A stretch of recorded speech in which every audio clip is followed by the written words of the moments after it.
¿Usted dónde nos escucha? Del norte de Milwaukee. En la zona norte de Chicago. En Champaign, Illinois. En Edison, Illinois. Pase la voz. Cada día llegamos hasta donde usted se encuentra. Sin censura. Con Vicente Serrano. Esta es una entrevista sin censura.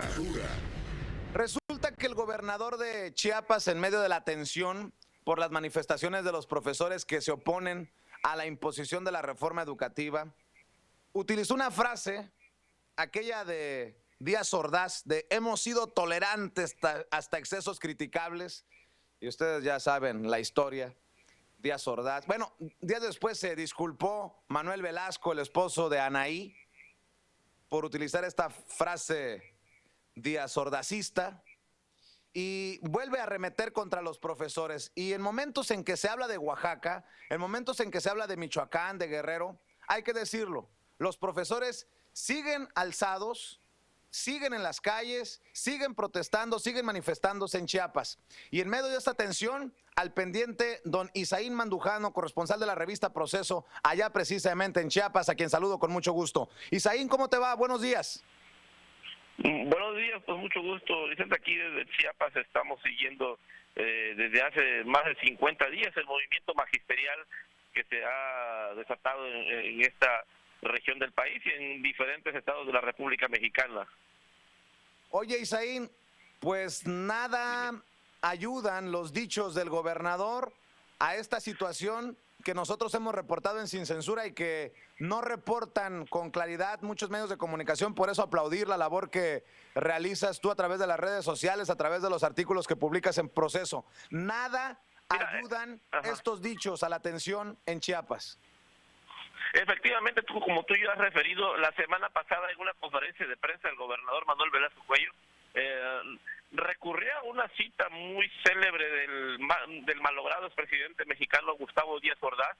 Como tú lo has referido, hemos sido tolerantes hasta excesos criticables, que la pronunció justo el 1 de septiembre de 1968, un mes antes de que se perpetrara la masacre estudiantil, y como muchos mexicanos ya sabemos y seguramente en diferentes otras latitudes del mundo, se desató la masacre estudiantil más cruenta en la historia de México, ¿no? Donde participa el ejército mexicano y bueno, y hasta ahorita, décadas después, no sabemos cuántos muertos hubieron en ese 2 de octubre en la Plaza de las Tres Culturas en Tlatelolco.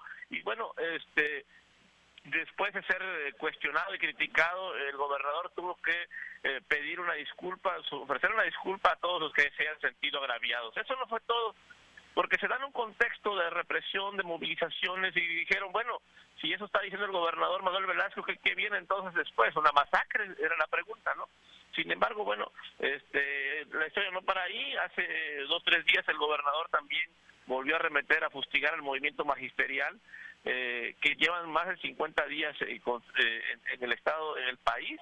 Y bueno, en particular en Chiapas se están cumpliendo ya casi 2 semanas de bloqueos de carreteras y puentes fronterizos internacionales, puentes que comunican a México con Centroamérica, 2 de ellos muy importantes, Talismán y Ciudad Hidalgo, y que bueno, estos puentes ya, estos bloqueos, tramos carreteros y puentes fronterizos serán levantados ya el día de mañana viernes después de las 14 horas, después de las 16 horas, cuando como uno de los primeros avances en este acercamiento entre el gobierno federal, la coordinadora nacional de trabajadores de la educación, que es el ala disidente del Sindicato Nacional de Trabajadores de la Educación, que están en franca rebeldía en diferentes estados del país.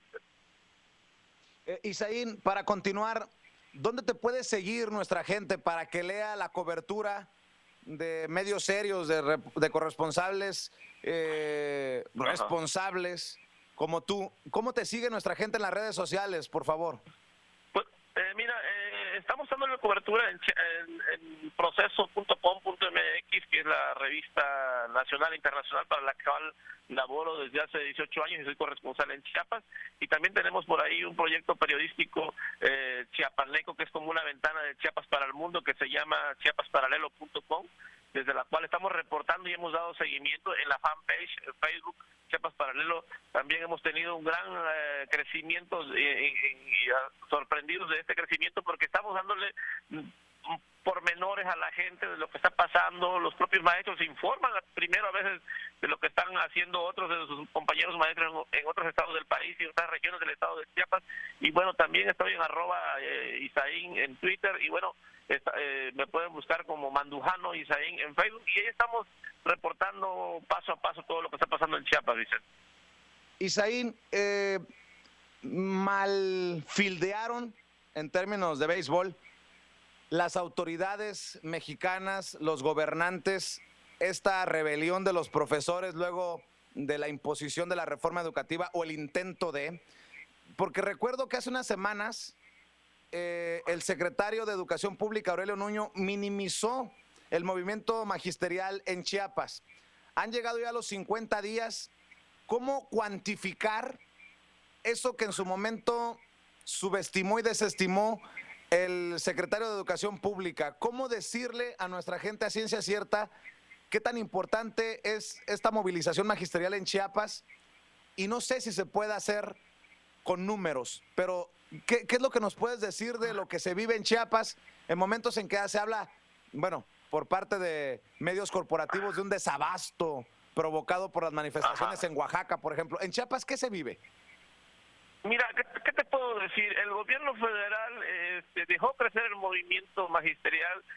Si en un principio el movimiento magisterial hubiese sido reprimido, desalojado, yo creo que no hubiera tenido la misma base social que tienen ahora. El movimiento magisterial fue contraproducente apostarle al desgaste al gobierno federal. El gobierno federal le apostó al desgaste creyendo que los maestros iban a cansar, iban a regresar a sus aulas, a sus comunidades, a sus pueblos. Sin embargo, eso no fue así, Vicente. Lo que pasó es que este movimiento magisterial se da en una coyuntura de hartazgo contra los gobernantes en México, que todas las organizaciones, grupos sociales, sindicales, empezaron a ver en el magisterio como la punta de lanza para visualizar un cambio en este país, porque no solamente es la lucha contra la reforma educativa, Vicente, sino además es la lucha en contra de otras reformas estructurales, como la reforma energética, que supuestamente no iba a encarecer más el recibo de luz. Sin embargo, este mes aumenta el 8%, ya no iba a haber aumentos a la gasolina. Sin embargo, sigue aumentando la gasolina a partir de este mes con mes. Y bueno, y no solamente es esta reforma, la reforma fiscal, la reforma laboral, y lo que aún temen los trabajadores del sindicato de salud es que ahí viene la reforma en materia de salud, que va a agraviar al sistema de salud pública y a los trabajadores de este sector.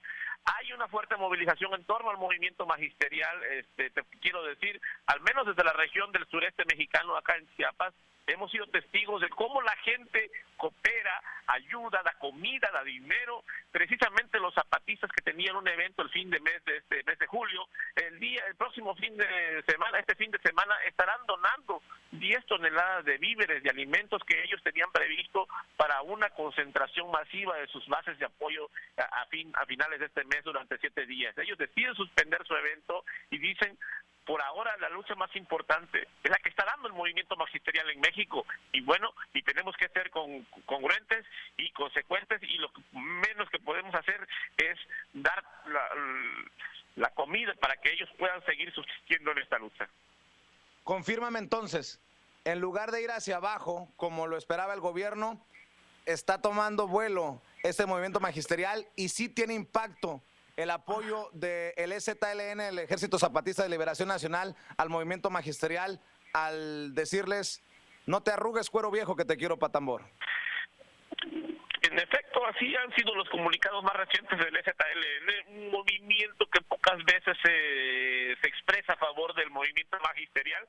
Yo creo que en esta coyuntura el EZLN vio que realmente el EZLN, antes de que el EZLN se pronunciara, hizo un sondeo, mandó a su gente, a su avanzada, a sus oídos, a sus ojos de avanzada, para que vieran cómo se estaba dando el movimiento magisterial, y se dio cuenta que efectivamente los maestros no eran un un movimiento espontáneo, no era un movimiento, como dicen siempre, de líderes corruptos, para nada. Era un movimiento que tenía una gran base social, donde las comunidades, los padres de familia se estaban uniendo y estaban bloqueando carreteras, estaban tomando escuelas y dijeron, aquí ningún maestro va a regresar hasta que caiga la reforma educativa. En fin, esto fue un movimiento que tuvo un gran auge y un gran peso, que fue contraproducente para el gobierno mexicano darle largas a este movimiento. Es decir, porque si en el primer momento, como te repetía, como te decía al principio, el gobierno los hubiera desalojado, yo no creo que la sociedad hubiera reaccionado con esta contundencia y demencia que ahora están apoyando a los maestros, como pasó en Nochistlán. En Nochistlán no solamente fue una represión al movimiento magisterial, sino fue todo un pueblo que se unió en torno a este movimiento, y cual resultaron varias personas muertas ahí en Nochistlán, Oaxaca, Vicente. Pues mi querido Isaín Mandujano, corresponsal de la revista Proceso allá en Chiapas, como siempre, agradecido con el tiempo, y seguimos la información que sale desde tu pluma, desde tu teclado, a través de las redes sociales y obviamente con lo que publicas en Proceso. Te mando un abrazo desde esta trinchera. Un fuerte abrazo para ti y todos los radioescuchas allá en Chicago.